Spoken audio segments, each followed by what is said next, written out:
말씀은 신약 성경 마태복음 28장 1절에서 10절까지 말씀입니다.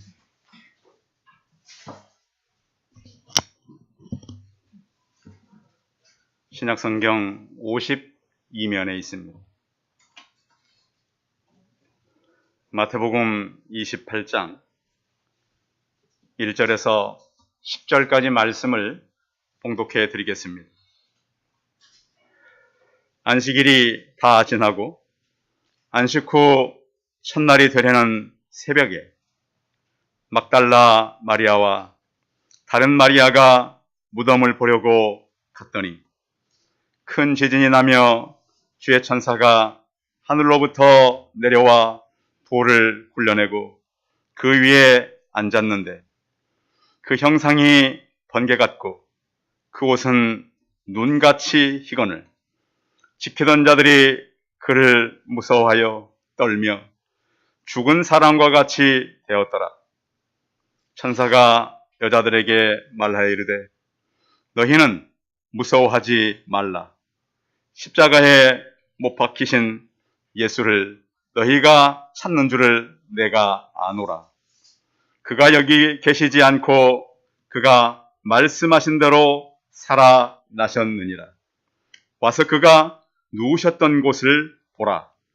또 빨리 가서 그의 제자들에게 이르되 그가 죽은 자 가운데서 살아나셨고 너희보다 먼저 갈릴리로 가시나니 거기서 너희가 배우리라 하라. 보라, 내가 너희에게 일렀느니라 하거늘 그 여자들이 무서움과 큰 기쁨으로 빨리 무덤을 떠나 제자들에게 알리려고 다름질할세. 예수께서 그들을 만나 이르시되 평안하냐 하시거늘 여자들이 나아가 그 발을 붙잡고 경배하니 이에 예수께서 이르시되 무서워하지 말라. 가서 내 형제들에게 갈릴리로 가라 하라. 거기서 나를 보리라 하시니라. 아멘. 우리 옆 사람과 서로 인사하겠습니다. 만나서 반갑습니다. 그동안 코로나 때문에 격리하시느라고 못 오신 분들, 우리 신창학 성도님은 병원에 가서 이렇게 한 일주일 동안 계시다 이렇게 오셨습니다. 아무튼 잘들 이기시고 건강한 모습으로 이렇게 만나게 돼서 반갑습니다. 서로 인사를 좀 다시 할까요? 예수님 부활하셨습니다. 앞뒤 좌우. 고맙습니다. 원래 부활절에는 계란을 나눠 먹던 풍습이 있었습니다. 우리 코로나 때문에 벌써 몇 년째 계란 나누기를 하지 못하고 있는데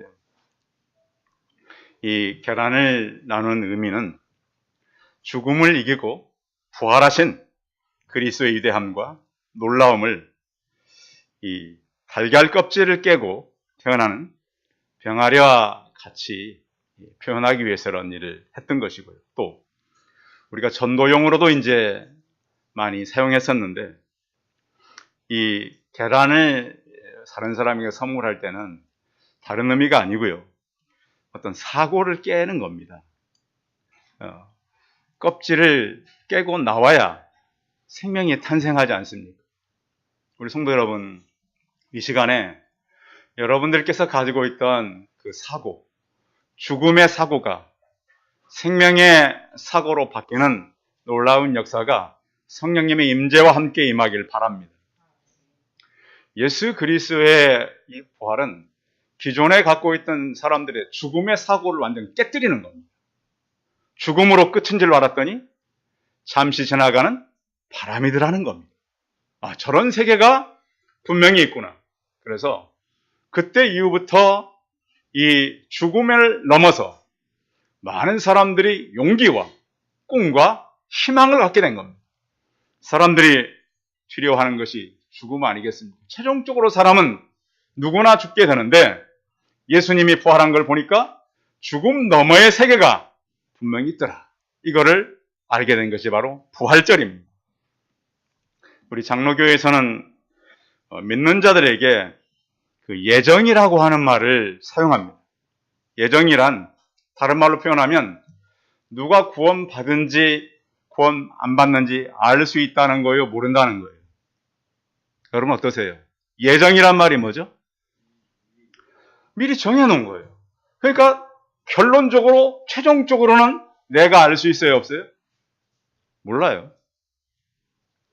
저도 이렇게 강단에서 설교하고 있지만 제가 하나님 앞에 설지 안 설지 누구만 아는 거예요? 하나님만 아시는 거예요. 이제. 결론에 가서는 누구도 장담할 수 없어. 그래서 예정이라 그러는 거예요. 그럼 여러분 살짝 불안해지죠? 목사님 불안하면 우리는 어떻게 될까? 근데 너무 염려하지 마십시오. 왜냐하면 왜 이렇게 성경이 예정이라고 말씀하고 있냐? 만약에 우리가 나는 천국에 가는 게 너무 분명하다. 그러면 우리 삶을 어떻게 살겠습니까? 어차피 나는 갈 거니까 방탕하고 살 거 아니겠습니까? 반대로 못 갈 사람들을 분명히 알고 있다면 어떻게 살겠어요? 어차피 나는 죽어도 총 못 갈 거니까 얼마나 방탕하게 살겠어요? 그래서 예정이 우리 안에 추구하는 유익이 참으로 많습니다. 그래서 우리는 이미 구원받았지만 아직 아니라는 거예요. 아직은 완성되지 않았다.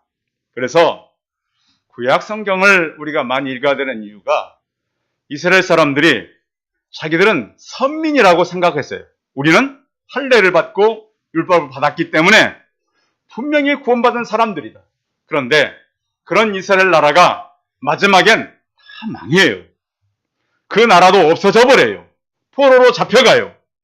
그래서 우리는 에베소서를 통해서 하나님께서 말씀한 예정이 우리에게 주는 굉장한 유익이 있어요.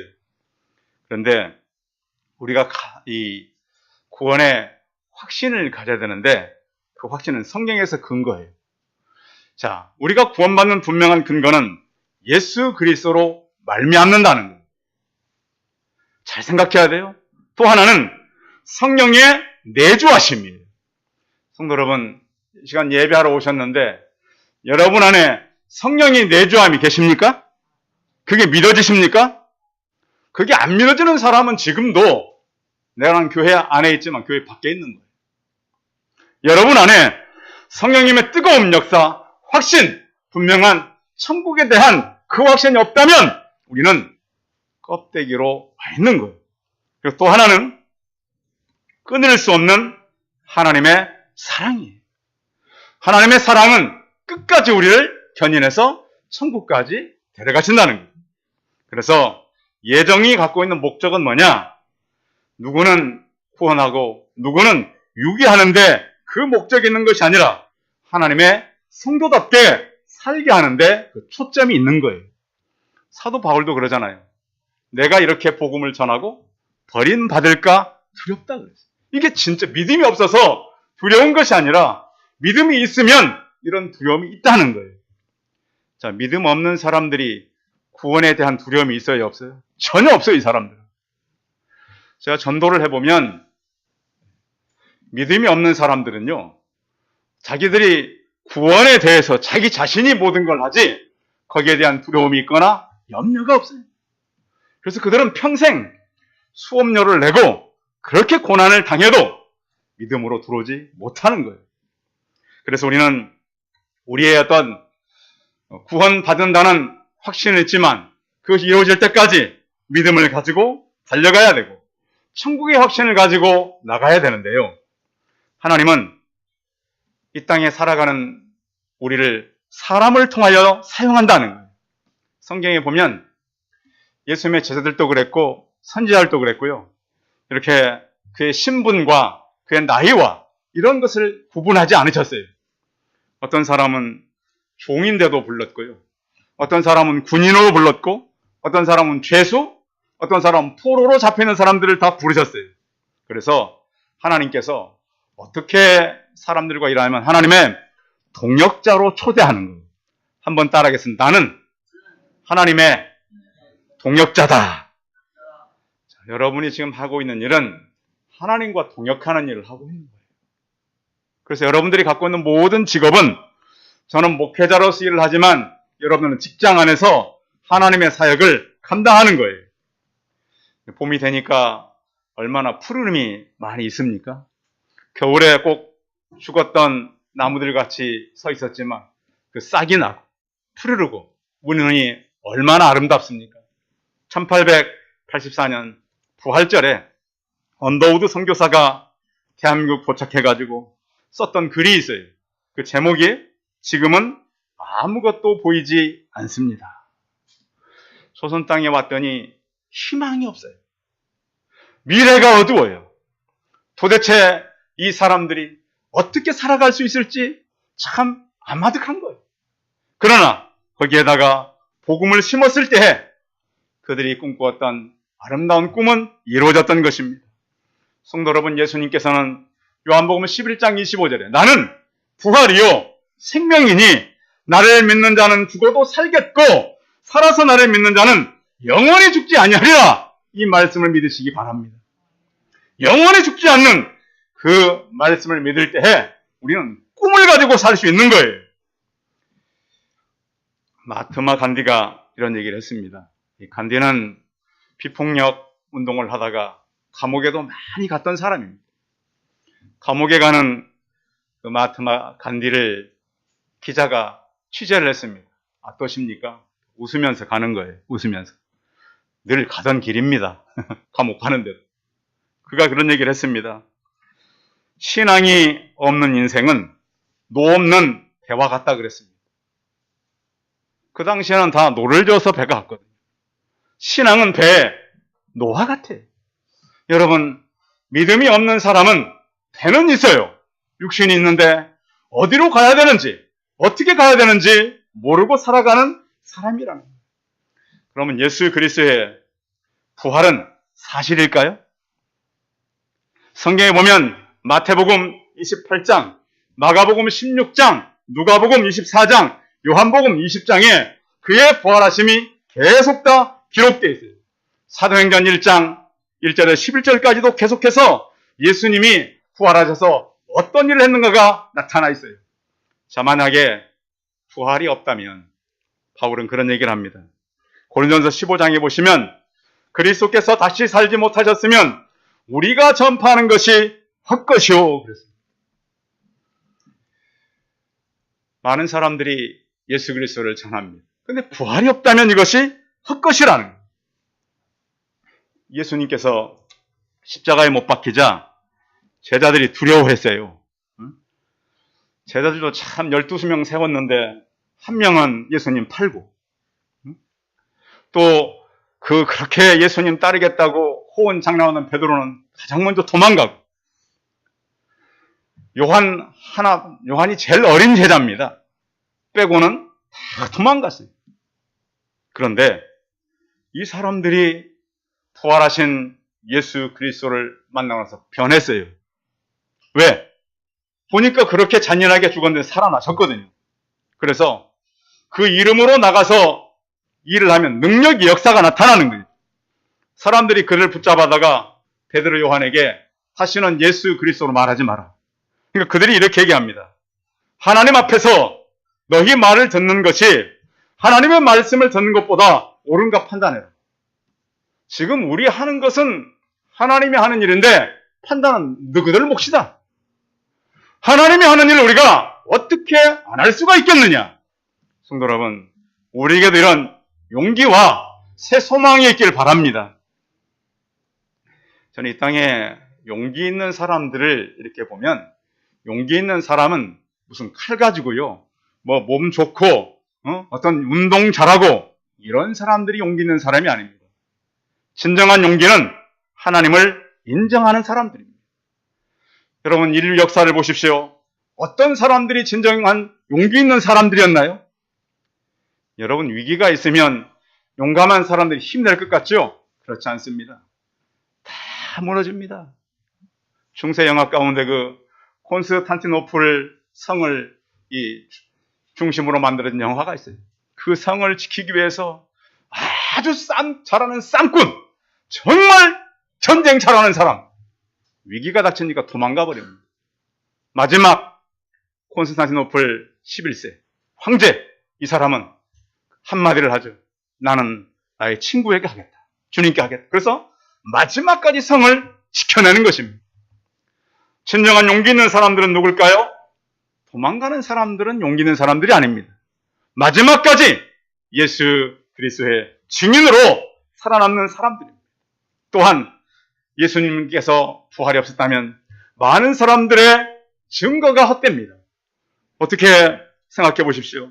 잠시 동안은 거짓말이 통하지만 우리 요즘에 이제 사람들이 하도 말만 많이 하고 거짓말을 많이 하니까 촬영해놓고 녹음해놓죠. 그렇죠.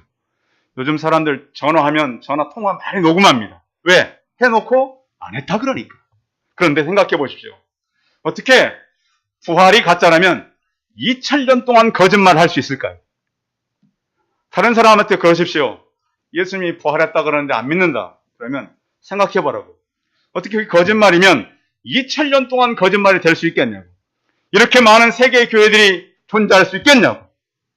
성도 여러분, 우리는 예수 그리스도의 부활이 없다면 전파하는 것도 증거도 또한 우리의 믿음도 헛것이라고 하는 거예요. 지난 겨울에 이단들이 저희 교회를 2번 찾아왔잖아요. 예배도 참석하고.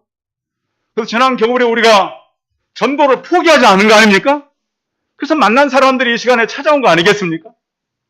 저는 가장 불쌍한 사람들이 하나님 아닌 이단에 빠진 사람들이라고 생각해요. 그들은 거기에 얼마나 충성스럽게 사는지 몰라요. 돈도 내고 거기다가 자기 시간도 들이고 자기 인생을 송두리째 빼앗겨버리는 거예요. 그래서 예수 그리스도의 부활이 없다면 가장 불쌍한 건 바로 우리라고 하는 거예요. 허황된 삶을 살 수밖에 없다. 그래서 그의 생애를 가장 용기 있게 살았던 여인들의 이야기가 바로 성경에 같이 본문에 있는 이야기들입니다. 자, 이 여자들은 어느 시간에 일했는가? 1절 같이 한번 읽어봅니다. 1절 시작. 안식일이 다 지나고 안식 후 첫날이 되려는 새벽에 막달라 마리아와 다른 마리아가 무덤을 보려고 갔더니 시간이 언제예요? 새벽 시간. 새벽은 피곤한 시간이고 잠자는 시간입니다. 그런데 그 시간에 이 여인들이 용기를 가지고 일어나서 무덤으로 갔다는 거예요. 그런데 성경에 보면 예수님 당시에 가까이 따라갔던 제자들이 있었는가 하면 갈릴리로부터 멀리서 따라온 여자들이 자기의 소유로 그들을 섬겼다라고 누가복음 8장에 있어요. 그래서 이 여인들은 갈릴리로부터 따라왔을 뿐만 아니라 예수님의 사역에 모든 것을 드린 여인들이었어요. 그리고 또 이들은 그들이 이 예수님께서 십자가에 못 박힐 때에 그 무덤 가까이까지 가 있었어요. 그래서 그런 얘기 하잖아요. 여러분들이 언젠가는 다 이 땅을 떠날 것이지만 여러분이 무덤까지는 몇 사람이나 따라올 것인가? 뭐 장례식이 많이 갑니다. 그런데 화관 예배 마지막 땅에 묻을 때리게 보면 소수밖에 찾아오지 않습니다. 그래서 사실은 그 사람들이 마지막까지 그와 가장 가까운 사람들만이 남게 되는 겁니다. 이 여인들이 그런 여인들이었다고 하는 겁니다. 그래서 무덤과 그의 시체를 어떻게 둔 것을 보고 돌아가서 향품과 유향을 준비했다. 이렇게 말합니다. 그리고 그들은 무덤을 향해서 앉아 있었습니다. 잠언서 8장 17절에 보시면 나를 사랑하는 자들이 나의 사랑을 입으며 나를 간절히 찾는 자가 나를 만날 것이니라 그랬습니다. 이렇게 그들의 소유를 가지고 예수님을 따랐던 여인들, 죽음의 자리까지 같이 했고 무덤까지 따라갔던 그 여인들이 어떤 일을 했는가? 예수님 무덤을 찾아갔는데 이들이 본 것은 놀라운 일이었습니다. 2절 읽어봅니다. 2절 시작. 큰 지진이 나며 주의 천사가 하늘로부터 내려와 돌을 굴려내고 그 위에 앉았는데 예수님 만나러 갔다가 지금까지 한 번도 보지 못한 놀라운 일을 보게 되었습니다. 이 여인들이 이 장면을 잊어버릴 수 있을까요? 저는 이 시대가 참 불투명하고 사람들이 진리가 참 어둡기 때문에 여러분들에게는 하나님을 만나는 경험들이 있기를 바랍니다. 개인적으로요. 그래서 우리 개인 한 사람 한 사람이 나는 이렇게 하나님을 만났고 하나님을 믿고 살아가는 동안 이런 일이 있어서 이런 간증들이 있기를 바랍니다. 때로는 어렵고 힘든 때가 있지만 어렵고 힘든 일을 통해서 하나님을 만나는 역사가 있게 되는 거예요. 그런데 이 아침에 새벽에 여인들이 예수님을 찾아갔는데요. 이 날이 중요해요. 이 날. 이스라엘은 유월절이 시작돼서 무교절과 같이 이어져 있어요. 유월절은 하루고 무교절은 7일이에요. 그래서 8일 동안 계속 이어지는 행사가 유월절 행사예요. 그런데 여인들이 아침에 예수님의 무덤을 찾아갔던 날이 언제냐? 보면 레위기 23장 10절에 보면 이스라엘 자손의 고하여 이르되 너희는 내가 너희에게 주는 땅으로 들어가서 너희 곡식을 거둘 때에 너희 곡물의 첫 이상을 제사장에게 가져다 줄 것이요 제사장은 너희를 위하여 그 단을 여호와 앞에 흔들어 안식일 이튿날에 흔들 것이며. 자, 안식일 이튿날, 그날이 바로 초실절이에요. 그러니까요, 이 예수님의 부활한 날은 이미 금요일 날 유월절이 있었고 토요일부터 무교절, 또 부활한 오늘 아침이 바로 초실절. 여러분 최근에 보면 이제 봄 돼가지고 사람들이 이제 밖에 나가서 막 사진도 찍고 그러면서 뭘 찾냐면 청보리밭. 보리가 언제쯤 익어가죠? 5월 한 초나 중순쯤 익어가죠. 그렇죠. 그런데 바로 그 시기가 예수님께서 이미 부활한 그날이라는 거예요. 우리 계절하고 약간 차이가 있는 것 같은데, 그래서 이 사람들이 보리가 익으면 그것을 가지고 와서 흔들어서 하나님께 드리기 위해서 추수하러 가는 날이 바로 초실절 첫날입니다. 근데 그날 누가 부활하셨어요? 예수 그리스도께서 부활하셨어요. 그래서 이것을 갖다가 우리는 부활의 첫 열매가 되셨다. 그러니까 생각해 보십시오. 6월절이 지나고 무교절이 시작되고 초실절이 시작되는 그날에 예수님께서 부활하셨어요. 자, 첫 열매를 따면 언제까지 다 따는 거예요? 마지막 열매까지 추수하게 되는 거예요. 예수님은 초실절에 첫 열매가 되신 거예요. 그런데 오늘 성경을 보면 부활의 진리는 죽음이 아니라 생명의 승리고요. 또 복음은 십자가와 부활인데, 십자가는 예수님께서 하나님께서 주신 그 모든 일을 순종한 일이고, 복음은 예수님께서 통해서 새롭게 전해야 되는 하나님의 사명이라는 거예요. 자, 예수님의 생애를 보면 예수님은 하지 않은 것 딱 한 가지가 있는데 장례식을 한 번도 안 치른 거예요. 여러분 기억나세요? 자, 성경에 보면 예수님이 죽은 자를 만났던 기록이 몇 번 있어요. 죽은 나사로를 4일 내내 살렸고, 죽은 청년을 관을 메고 나오는데 살렸고, 어린 소년을 달리다 쿰 소녀 일어나라 살렸어요. 그래서 예수님의 기록에는 다 살렸어요. 죽은 자도 살렸어요. 성도 여러분, 우리가 예수 그리스도를 만나고 영원히 죽을 자들이 사는 역사가 있기를 바랍니다. 예수님은 내가 곧 길이요 진리요 생명이라고 말씀하셨습니다. 자, 교회는 부활하신 예수 그리스도를 만나고 나서 해야 할 일이 이제 사람이 죽음으로 끝나는 것이 아니라 예수님을 보니까 영원히 사는 일이다. 여러분, 믿지 않는 사람들이 이런 걸 생각할까요? 믿지 않는 사람들은 죽으면 끝이에요. 그런데 성경에 보면 한 번 죽는 것은 사람에게 정한 것이고 그 후에는 심판이 있다 그랬어요. 예수 믿는 사람은 심판을 받을까요? 안 받을까요? 받지를 않아요. 우리는 이미 심판이 천국 가는 것이에요. 하나님 나라로 들어가는 거예요.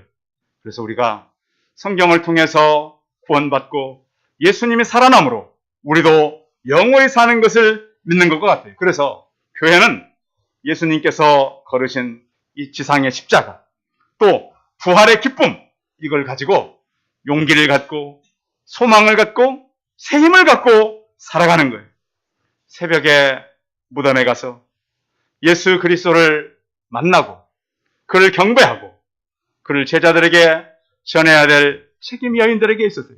그래서 오늘 마태복음 28장은 빨리 가서 전해야 한다.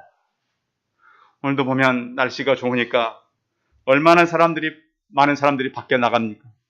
가서 자연 보고 산으로, 들로, 바다로. 그런데 그들은 예수 그리스도를 모르기 때문에 영원한 것을 누릴 수 없는 자들입니다. 그러나 우리는 주 앞에 예배를 드리며 하나님께서 준비한 영원한 세계를 바라보고 부활 이후에 우리에게 주실 하나님 나라를 바라보며 두려움과 염려 속에서 우리가 살아가지만 이 여인들처럼 용기를 가지고 사람들에게 부활의 소식을 전하고 영원한 나라를 전하는 우리 성도들이 다 되시기 바랍니다. 기도하겠습니다. 살아계신 하나님,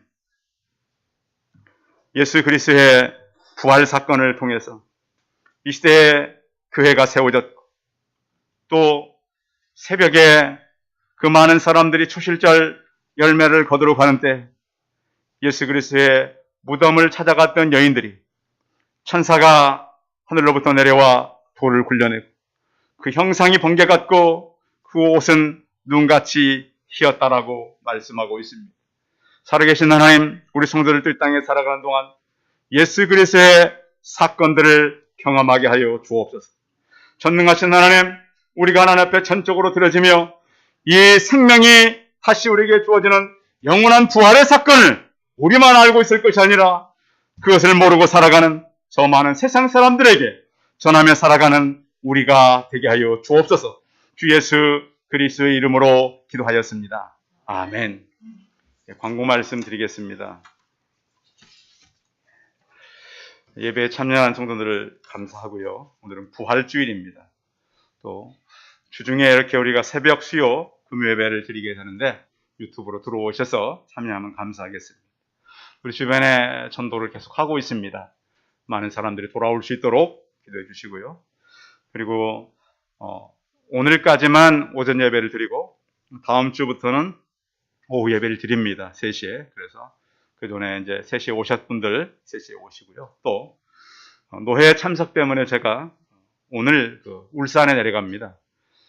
가는 이 시간이 좀 많이 걸려서 목사님들이 오늘 내려갔다가 내일 노회 마치고 내일 저녁에 올라올 것입니다. 그러니까 내일 하루 새벽 기도 또 내일 하루 새벽 일어나셔가지고 갑자기 목사님 안 일어나셨나 그러지 마시고 내일 새벽에는 울산에 있을 거니까 그 시간에 일어나십시오. 일어나셔서 개인적으로 기도하시고 돌아가시면 감사하겠습니다. 또 이렇게 부활절 예배를 맞아서 온 성도를 환영하고 여러분들 가정에 부활의 기쁨이 충만하기를 바랍니다. 찬송 521장 하신 후에 축도함으로 예배 마치겠습니다.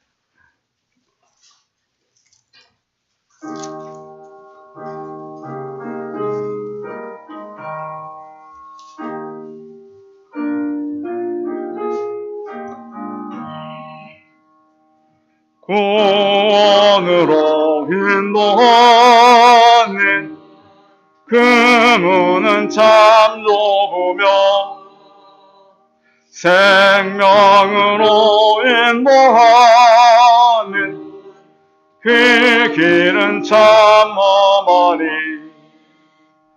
우리 몸에 지어있는 그 더러운 본심을 한없이 벗어놓고 힘써서 늘어갑시다. 구원으로 인도하는 그 좁은 문 들어가 생명으로 인도하는 그 생명길 갑시다. 이 세상에 많은 사람 그 문으로 들어가 넓은 길로 갈지라도 멸망으로 끝나리. 세상 어떤 무의 영화 모두 내어버리고 주의 말씀 선조하여 그 생명길로 갑시다. 구원으로 인도하는 그 좁은 문 들어가 생명으로 인도하는 그 생명길 갑시다. 구원의 문 열렸으니 주의 공로 힘입어 주저 말고 나가서 생명길로 갑시다. 구원의 문 닫힌 후에 들어가고 싶으나 한 번 닫힌 구원의 문 또 열려지니 않으리. 구원으로 인도하는 그 좁은 문 들어가 영생으로 인도하는 그 생명길 갑시다. 이제는 우리 주 예수 그리스도의 은혜와 하나님 아버지의 원하신 사랑과 승리의 교통하심이 주 예수 그리스도를 따르다가 그의 죽음까지 찾아갔던 여인들을 통해서 큰 기쁨의 소식을 그들에게 알려주고 우리 또한 영원한 생명의 소식을 알고 또 다른 사람들에게 전하기를 원하는 우리 성도들의 머리머리와 이들의 가정과 자녀들과 일터와 사업터 위에 이름도 영원토록 함께 있을지어다. 아멘.